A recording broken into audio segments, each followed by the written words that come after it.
Olá pessoal, hoje a gente vai ver nossa polarização emissor comum com polarização fixa. Essa topologia básica do amplificador.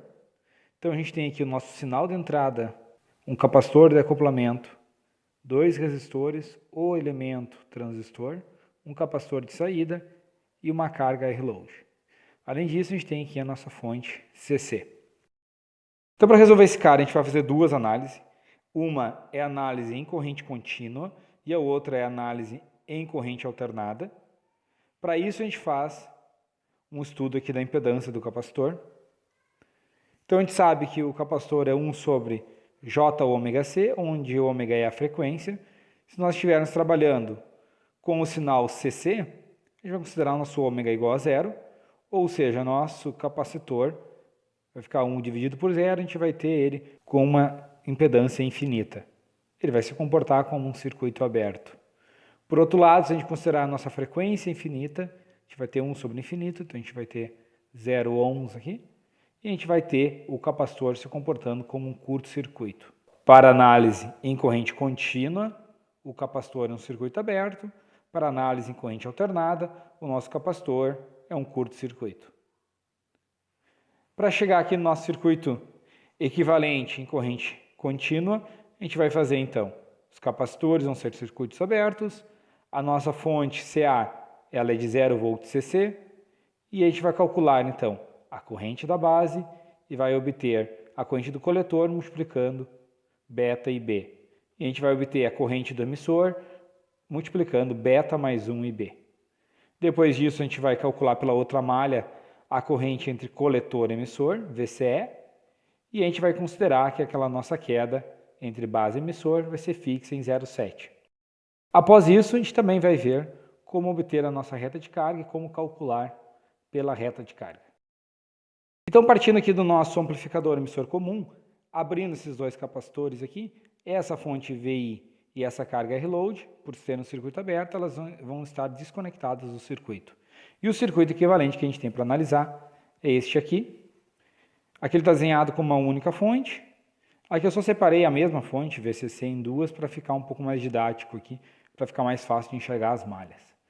O nosso objetivo, então, é analisar este ou esse circuito, porque é o mesmo circuito, e calcular, então, corrente de base para obter a corrente de coletor, a corrente de emissor, e eu desenho no outro aqui por tensão. Depois a gente vai fazer o cálculo de VCE, considerando VBE igual a 0,7. Então a primeira coisa que nós temos que fazer aqui é calcular a nossa malha de entrada. Então a malha de entrada é o conjunto base e emissor. Então nós vamos calcular essa malha aqui, ó, VCC menos a queda em RB menos VBE, e aí o terra. Isso aqui é igual a zero. Então a fonte VCC menos a queda no resistor RB menos VBE é igual a zero. Como é um resistor, a queda nele é a corrente vezes a sua resistência.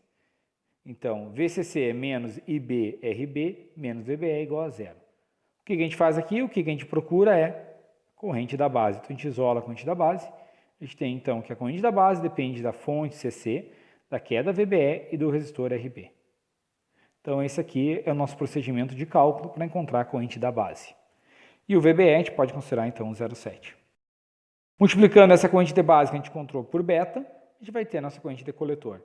Multiplicando IB por beta mais 1, a gente vai ter a corrente de emissor. Então, esse aqui é os cálculos que a gente faz para a malha de entrada, e agora a gente faz para a malha de saída. Então, a malha de saída é essa malha aqui, que é entre coletor e emissor. A gente vai fazer essa malha aqui, VCC menos a queda no resistor RC, menos VCE igual a zero.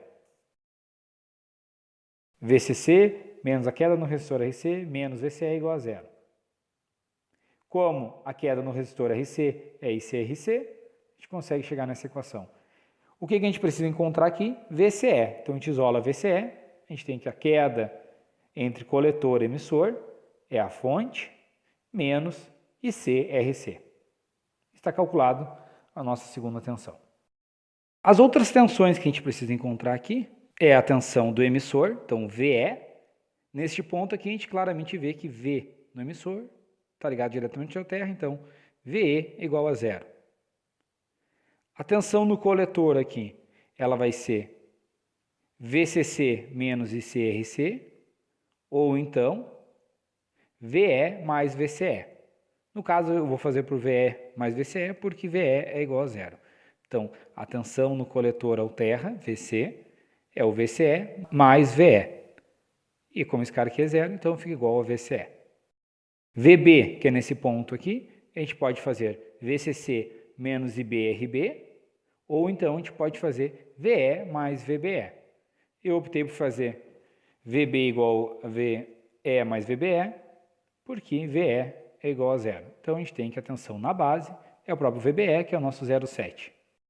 Agora, a queda de tensão aqui entre coletor e base, VBC, vai ser VC menos VB.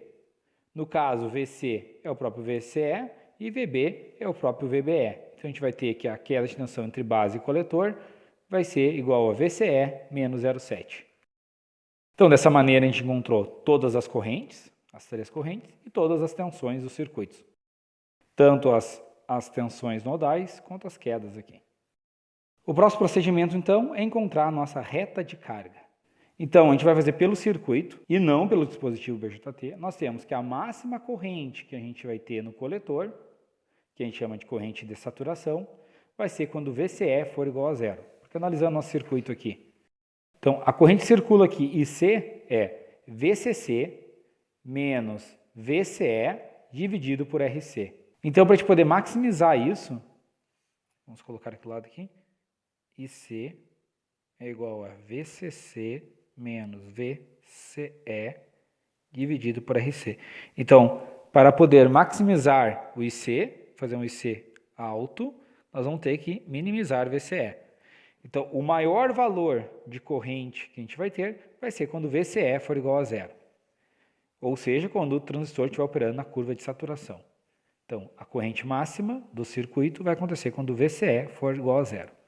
Por outro lado, o VCE vai ser máximo, ou chamado VCE de corte, quando a corrente de coletor for nula. Ou seja, o VCE aqui, VCE, é igual a VCC menos ICRC. Então, para maximizar o VCE, a gente tem que minimizar o IC, que é o caso aqui. Ó. Esse VCE vai ser a fonte menos a queda nesse resistor. Então, se não houver queda no resistor, o VCE vai ser máximo. E é isso que a gente faz. Então, a gente encontra a tensão VCE máxima fazendo a corrente de coletor igual a zero. Então, a gente tem que a nossa corrente de coletor máxima, ou corrente de coletor de saturação, vai acontecer quando o VCE for igual a zero, e ela vai ser VCC dividido por RC. A tensão VCE máxima, ou VCE de corte, vai acontecer quando o IC for igual a zero, e isso vai valer o valor VCC, que é a própria fonte. Então, a gente tem agora dois pontos aqui, e a gente vai traçar a nossa reta de carga. Então, aqui em azul são as curvas do transistor, elas vão ser dadas para vocês, ou vocês podem obter elas no datasheet, ou vocês podem fazer ela por simulação. Nos exercícios de aula é dado para vocês essas curvas em azul. E o que nós temos que traçar? Esses dois pontos. A gente traça esse ponto aqui, que é a corrente máxima, esse ponto que é a tensão máxima, que a gente acabou de calcular aqui.